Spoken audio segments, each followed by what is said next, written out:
사랑합니다. 네, 오늘은 교회 설립 92주년 감사 주일로 지킵니다. 먼저 여기까지 오늘까지 또 교회를 지키시고 인도하신 하나님께 모든 감사와 찬양과 영광을 올려드립니다. 더불어서 오늘 여러분이 계셔서 우리 전주 덕진교회가 92주년을 맞이했습니다. 진심으로 감사드립니다. 이 시간 우리 그 믿음과 그 마음 담아 옆에 계신 참으로 귀하고 소중한 분들과 함께 이렇게 인사할까요? 사랑합니다. 감사합니다. 축하합니다. 네, 여러분 진심으로 사랑하고 감사하고 축하합니다. 여러분 오늘은 우리 하나님께서 교회 허락하신 92주년 교회 설립 주일입니다. 그러니까 사람의 나이로 치면 92세입니다. 그러니까 오늘은 우리 덕진교회가 92번째 생일을 맞이하는 너무도 기쁘고 감격스러운 주일입니다. 여러분 기쁘시죠? 네. 93년, 이 93년 우리가 숫자로 말하면 짧게 들릴 수 있습니다. 그러나 사실 이 숫자 안에는 한 세기 가까운 믿음의 이야기가 담겨 있습니다. 생각해 보십시오. 92년 동안 얼마나 많은 눈물이 있었겠습니까? 얼마나 많은 기도가 있었겠습니까? 얼마나 많은 헌신과 기다림이 있었겠습니까? 어떤 분은 일제 강점기의 아픔 속에서도 믿음을 지키고자 힘겨운 또 믿음의 선한 싸움을 했을 겁니다. 또 어떤 분은 전쟁의 폐허 속에서도 예배를 포기하지 않았을 겁니다. 어떤 분은 가난함 속에서도 하나님께 드릴 예물을 먼저 구별했을 겁니다. 또 어떤 분은 병든 몸으로 새벽 예배를 지켰을 겁니다. 어떤 분은 이름도 없이 빛도 없이 교회 마룻바닥을 닦으며 기도했을 겁니다. 하나님 우리 교회만은 복음이 끊어지지 않게 해주옵소서. 다음 세대가 믿음을 잃지 않게 하옵소서. 이 강단에서 오직 복음만이 선포되게 하옵소서. 오늘 그 믿음의 무릎 위에 오늘 우리가 서 있습니다. 사람은 몰라도 하나님은 다 기억하고 계시죠. 그러므로 오늘 우리는 단순히 교회가 오래되었다를 기념하는 것이 아닙니다. 우리 교회 오래되었습니다. 자랑하는 날이 아닙니다. 물론 자랑스러운 날이죠. 그러나 무엇보다 오늘은 하나님께서 어떻게 한 공동체를 세우셨는가를 기억하는 날입니다. 그리고 동시에 여기까지 인도하신 분은 하나님이십니다. 이 고백을 드리는 날입니다. 한 발 더 나아가 특별히 오늘 교회 설립 92주년을 맞아 우리는 질문해야 합니다. 교회란 무엇인가? 하나님은 왜 교회를 세우셨는가? 앞으로 우리 교회는 어떤 교회가 되어야 하는가? 즉 교회가 교회 되게 하는 교회의 그 본질에 관한 질문입니다. 오늘 본문 에베소서 2장 19절로 22절은 이 질문에 대해 너무나 깊고 중요한 답을 우리에게 보여줍니다. 여러분 이 말씀은 단순히 건축 이야기가 아닙니다. 이 말씀은 하나님께서 어떤 공동체를 교회라고 부르시는가를 보여주는 말씀이죠. 근데 이 본문을 제대로 이해하려면 먼저 에베소라는 도시와 또 에베소 교회의 상황을 이해해야 합니다. 에베소는 당시 로마 제국 안에서도 가장 화려한 도시 가운데 하나였습니다. 상업이 발달했습니다. 문화가 발달했습니다. 사람들이 끊임없이 몰려들었습니다. 그리고 특별히 종교적으로 매우 유명한 도시입니다. 왜냐하면 에베소에는 이 거대한 이 아데미 신전이 있었기 때문이죠. 그 신전은 당시 세계 7대 불가사의 중 하나였습니다. 사람들은 그 신전을 자랑했습니다. 눈에 보이는 화려함, 압도적인 규모, 웅장한 건축물, 사람들은 그것을 보며 감탄했습니다. 그런데 하나님은 바로 그 도시, 그 한복판에 전혀 다른 성전을 세우기 시작하십니다. 돌로 만든 성전이 아닙니다.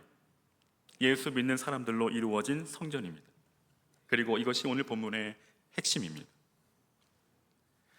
당시 사람들에게 성전은 건물이었습니다. 하나님의 임재가 머무는 장소라고 생각했습니다. 근데 바울은 지금 놀라운 선언을 합니다. 이제 하나님은 건물 안에만 계시는 분이 아니다. 예수 그리스도 안에서 하나 된 공동체 가운데 거하신다. 여러분 이것은 당시 엄청난 충격이었습니다. 왜냐하면 유대인들도 성전을 매우 중요하게 생각했기 때문이죠. 유대인들에게 성전은 민족의 자부심이었습니다. 하나님 백성의 상징이었습니다. 근데 바울은 말합니다. 진짜 성전은 돌이 아니라 사람이다.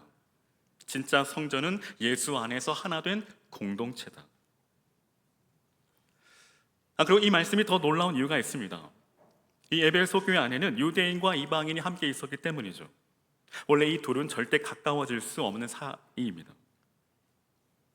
유대인들은 이방인을 부정하게 여겼습니다. 같이 식사도 하지 않았습니다.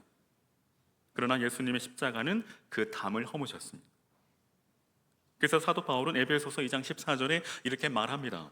그는 우리의 화평이신지라 둘로 하나를 만드사 중간에 막힌 담을 허셨다. 여러분, 예수님은 하나님과 인간 사이의 담만 허무신 것이 아닙니다. 사람과 사람 사이의 담도 허무셨습니다. 원수됨의 담, 차별의 담, 상처의 담, 편견의 담을 허무셨습니다. 그리고 서로 다른 사람들이 하나의 가족이 되게 하셨습니다. 그러니까 이것은 마치 이 조선시대 양반과 노비가 함께 예배 드리는 것과 같은 충격이었습니다. 그래서 한국 역사 속에서도 이 본문을 설명할 때 자주 언급되는 교회가 있습니다. 바로 우리 가까운 곳에 위치한 이 김제의 금산교회입니다. 이 당시 이 조선 사회는 철저한 신분 사회였죠. 양반은 양반대로 따로 있었고 노비는 사람 취급조차 제대로 받지 못했습니다. 그런데 복음이 들어가자 놀라운 일이 일어납니다. 양반과 노비가 함께 예배하기 시작한 것입니다. 처음에는 양반들이 견디기 어려워했다고 합니다. 왜냐하면 평생 종처럼 여겼던 사람과 같이 같은 자리에서 예배 드려야 했기 때문입니다. 심지어 이 성찬식 때 같은 잔을 돌리는 것이 너무 힘들었다고 합니다. 그런데 복음은 그 벽을 무너뜨렸습니다. 왜냐하면 십자가 앞에서는 모두가 죄인이기 때문이죠. 양반도 죄인입니다. 노비도 죄인입니다. 많이 배운 사람도 은혜로 살고 배우지 못한 사람도 은혜로 삽니다. 그리고 결국 그들은 예수 안에서 한 가족이 되었습니다. 여러분, 이것이 바로 교회입니다. 세상에서는 절대 하나 될 수 없는 사람들이 예수 안에서 하나 되는 곳, 원수 같던 사람들이 가족이 되는 곳, 그곳이 교회입니다. 바울은 먼저 이렇게 말합니다. 너희는 사도들과 선지자들의 터 위에 세우심을 입은 자라. 여기 터라는 단어는 헬라어로 이 데멜리오스인데 이 건물 전체를 떠받치는 기초입니다. 여러분, 건물을 지을 때 가장 중요한 것은 뭘까요? 사람들은 외형을 봅니다. 얼마나 크냐, 얼마나 아름답냐, 얼마나 화려하냐를 봅니다. 그러나 건물을 오래 버티게 하는 것은 보이지 않는 기초입니다. 기초가 무너지면 결국 모든 것이 무너집니다. 교회도 마찬가지입니다. 교회는 무엇 위에 세워졌느냐가 중요합니다. 사람 위에 세워지면 흔들립니다. 인기 위에 세워지면 흔들립니다. 재정 위에 세워지면 흔들립니다. 세상의 성공 위에 세워지면 흔들립니다. 그러나 복음 위에 세워진 교회는 절대 흔들리지 않습니다. 왜냐하면 복음은 변하지 않기 때문이죠. 근데 이 사도 바울은 왜 이 사도들과 선지자들이라고 말할까요? 이것은 사람 자체를 말하는 것이 아닙니다. 그들이 전한 말씀, 곧 예수 그리스도의 복음을 말합니다. 초대교회의 중심은 언제나 예수 그리스도의 십자가와 부활이었습니다. 그럼 베드로를 보십시오. 그는 사도행전 2장에 이렇게 설교합니다. 그는 사람들의 비유를 맞추지 않습니다. 오직 예수님만 전합니다. 너희가 십자가에 못 박은 예수를 하나님이 살리셨다. 그 말씀을 듣고 사람들이 마음에 찔림을 받았습니다. 그때 그 반응이 뭘까요? 형제들아, 우리가 어찌할꼬?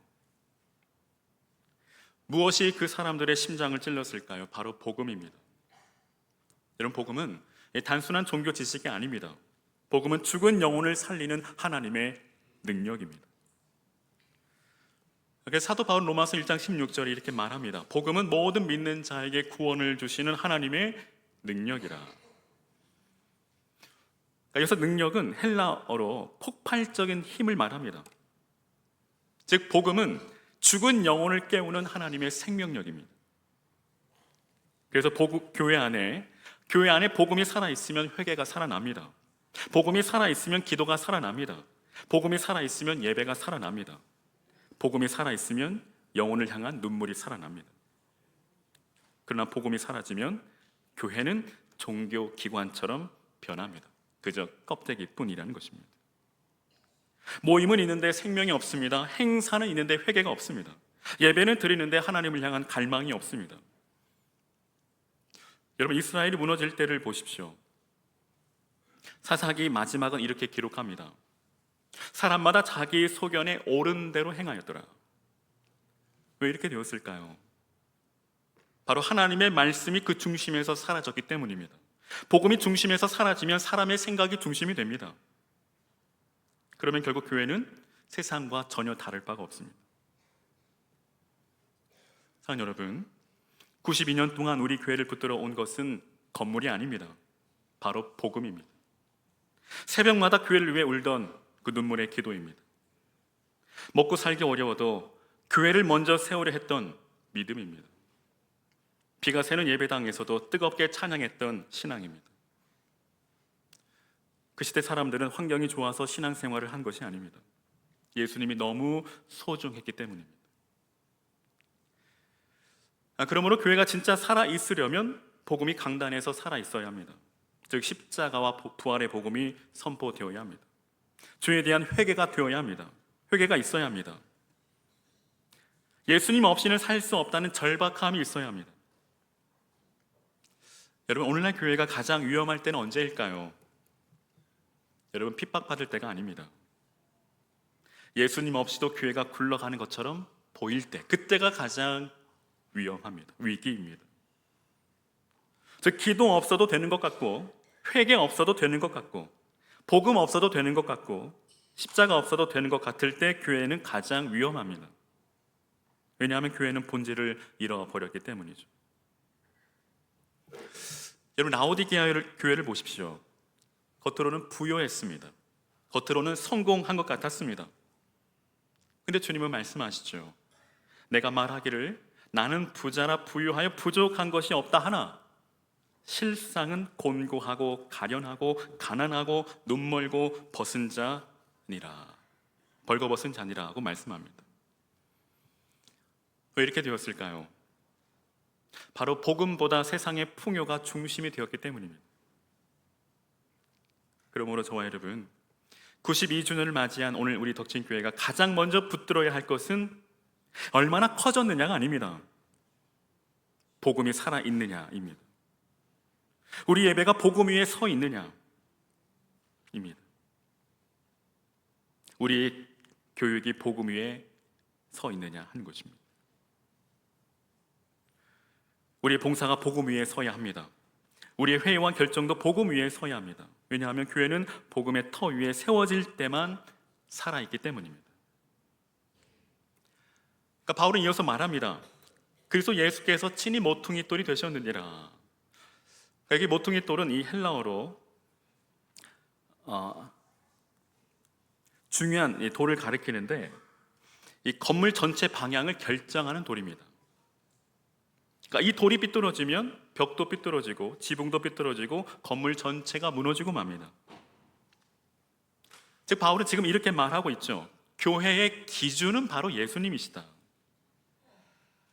여러분, 마태복음 16장에 예수님께서 이 가이사랴 빌립보 지방에 이르러 제자들에게 질문하십니다. 사람들이 인자를 누구라 하느냐? 그러니까 제자들은 여러 사람들의 이야기를 전합니다. 세례 요한이라고 합니다.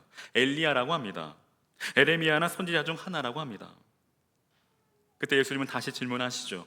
너희는 나를 누구라 하느냐? 그때 베드로가 고백합니다. 주는 그리스도시요 살아계신 하나님의 아들이십니다.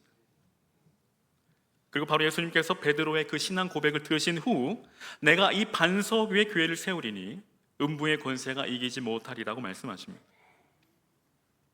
사랑하는 여러분, 이 말씀 속에 교회의 본질이 담겨 있습니다. 여기 반석이라는 단어가 중요합니다. 그러니까 헬라어 원문에는 이 두 단어가 사용됩니다. 베드로는 페트로스입니다. 즉 작은 돌이라는 의미입니다. 근데 예수님께서 말씀하신 이 반석은 바로 페트라입니다. 이 단어는 단순한 이 작은 돌이 아니라 움직이지 않는 거대한 바위, 절대 흔들리지 않는 기반을 의미합니다. 즉 예수님은 단순히 베드로라는 사람 위에 교회를 세우시겠다라는 뜻이 아닙니다. 바로 베드로의 그 신앙 고백 위에 교회를 세우시겠다라는 것입니다. 무슨 고백입니까? 주는 그리스도시요 살아계신 하나님의 아들이십니다.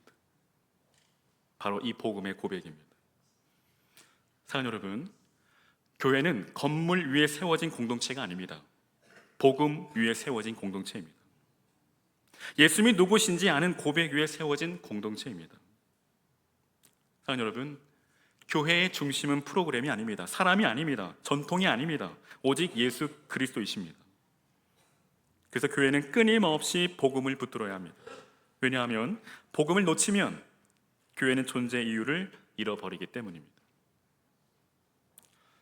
그러니까 오늘날 많은 교회들이 어려움을 겪는 이유도 바로 여기에 있습니다. 겉으로는 화려합니다. 건물도 큽니다. 시스템도 좋습니다. 프로그램도 많습니다. 근데 복음의 감격이 사라졌습니다.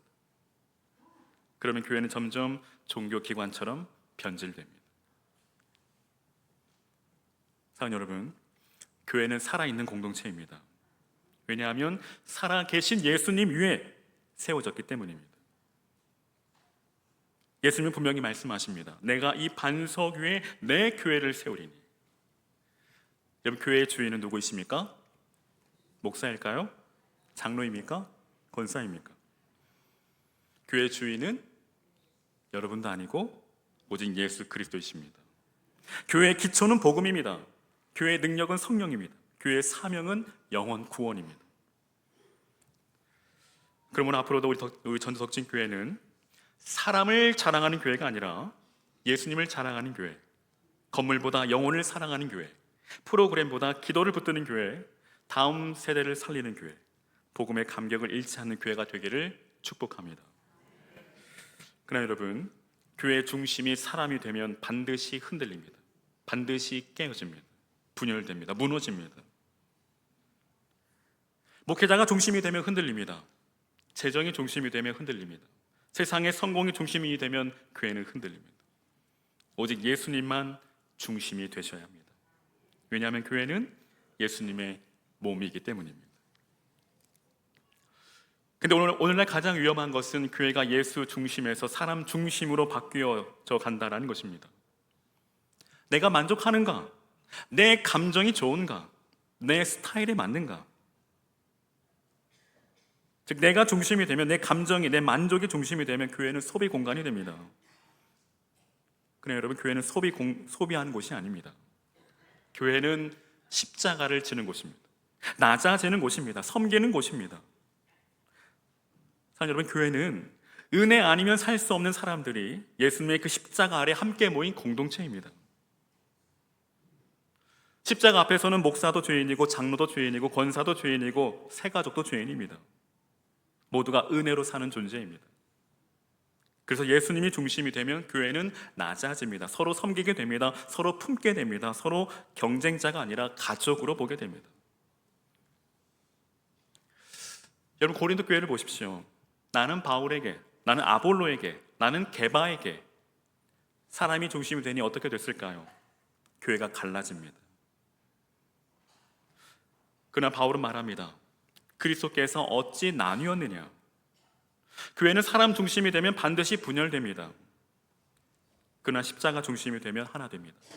왜냐하면 십자가 앞에서는 그 누구도 자랑할 수 없기 때문이죠. 모두가 죄인이기 때문입니다. 우리가 교회를 오래 다니다 보면 자기도 모르게 자기 의가 생길 때가 있습니다. 나는 교회를 오래 다녔다. 나는 많이 헌신했다. 나는 저 사람보다 낫다. 그러나 십자가 앞에서는 그런 것이 없습니다. 아무 의미 없습니다. 오직 은혜만 남습니다. 그래서 여러분, 교회는 항상 십자가 앞으로 돌아가야 합니다.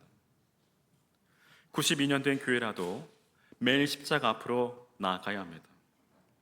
왜냐하면 교회는 예수님을 붙들 때만, 십자가를 붙들 때만 교회이기 때문입니다. 이제 바울은 교회의 가장 아름다운 모습을 우리에게 보여줍니다. 그 안에서 건물마다 서로 연결하여 주 안에서 성전이 되어가고 너희도 성령 안에서 하나님이 거하실 처소가 되기 위하여 그리스도 예수 안에서 함께 지어져 가느니라. 여기 중요한 표현은 서로 연결하여 그리고 함께 지어져 간다입니다. 연결하여라는 단어는 돌과 돌이 빈틈없이 맞물리는 모습을 말합니다. 즉 교회는 단순히 같은 공간 안에 있는 사람이 아닙니다. 서로 연결된 공동체입니다. 그리고 함께 지어져 간다는 표현은 현재 진행형입니다. 즉 교회는 이미 완성된 공동체가 아니라 하나님께서 지금도 만들어 가고 계시는 공동체라는 뜻입니다. 그래서 여러분, 교회 안에는 아직 부족함이 있습니다. 갈등도 있습니다. 실수도 있습니다. 상처도 있습니다. 왜냐하면 아직 공사 중이기 때문입니다. 하나님은 지금도 우리를 다듬고 계십니다. 어떤 사람은 눈물로 다듬으십니다. 어떤 사람은 실패로 다듬으십니다. 어떤 사람은 기다림으로 다듬으십니다. 왜냐하면 하나님이 거하실 집으로 세워가고 계시기 때문이죠. 근데 여러분, 이 사도 바울은 교회를 단순한 공동체가 아니라 가족이라고 설명합니다. 에베소서 2장 19절을 보면 이렇게 말합니다. 너희는 하나님의 권속이라. 여기 권속은 한 집에 속한 가족이라는 뜻입니다. 여러분, 교회는 회사가 아닙니다. 교회는 동호회가 아닙니다. 교회는 뭡니까? 교회는 가족입니다. 믿으시면 아멘. 자, 옆에 계신 분 한번 인사할까요? 우리는 한 가족입니다.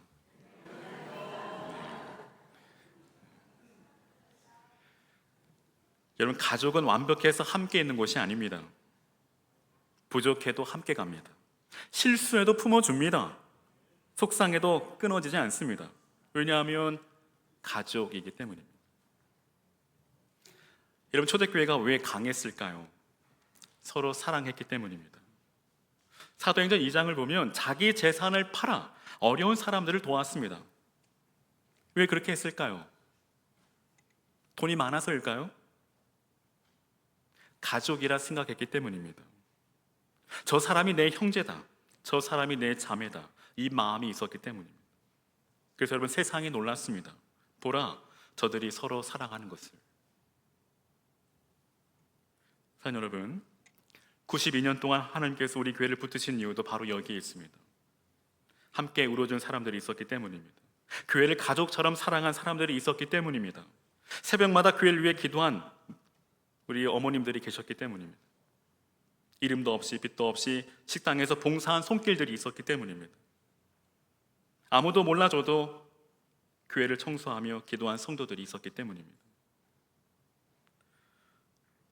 그분들은 교회를 단순한 출석 장소로 보지 않았습니다.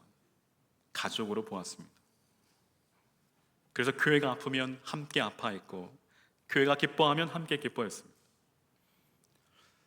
여러분, 진짜 가족은 어려울 때 드러납니다. 교회도 마찬가지죠. 힘들 때 함께 있어주는 사람이 진짜 공동체입니다. 함께 울고 함께 웃는 공동체, 그것이 바로 진짜 공동체라는 것입니다. 그러므로 앞으로의 100년을 준비하면서 우리는 더 큰 건물만 꿈꾸면 안 될 겁니다. 우리는 무엇보다 더 깊은 사랑을 꿈꿔야 합니다. 다음 세대가 교회에 와서 여기는 내 가족이다라고 느껴야 합니다. 자, 우리 다음 세대, 우리 여러분, 덕진교회가 가족처럼 느껴지나요? 네, 할렐루야. 네, 너무 감사합니다. 상처 입은 사람이 여기서는 정죄당하지 않는다라고 느껴야 합니다. 외로운 사람이 나는 혼자가 아니다라고 느껴야 합니다. 그것이 교회입니다. 교회 안에는 다양한 사람들이 있습니다. 성격도 다릅니다. 생각도 다릅니다. 배경도 다릅니다. 그러나 십자가가 우리를 하나 되게 합니다. 그래서 우리는 서로 포기하면 안 됩니다. 쉽게 정죄하면 안 됩니다. 왜냐하면 하나님은 지금도 우리를 함께 지어가고 계시기 때문입니다. 바라기는 우리 전주 덕진교회가 하나님이 아름답게 지어가시는 교회가 되기를 주님의 이름으로 간절히 축원합니다. 아멘. 자, 함께 이 시간 옆에 계신 분들 함께 인사할까요? 우리는 주 안에서 한 가족입니다. 네, 우리 그 마음 다 한 번 더 인사합니다. 한번 손에 손을 꼭 잡고 한번 안아주셔도 좋고요. 자, 사랑합니다. 아멘. 네, 우리 덕진교회는 사람이 넘치면 좋겠죠. 그보다도 사랑이 넘치는 교회가 되기를 바랍니다. 섬김을 원하기보다 섬김의 기쁨을 알아가는 교회가 되기를 바랍니다. 세상이 주목하기보다는 주님이 주목하는 교회가 되기를 바랍니다. 화려한 겉모습보다 중심이 주를 향한 교회가 되기를 간절히 소망합니다.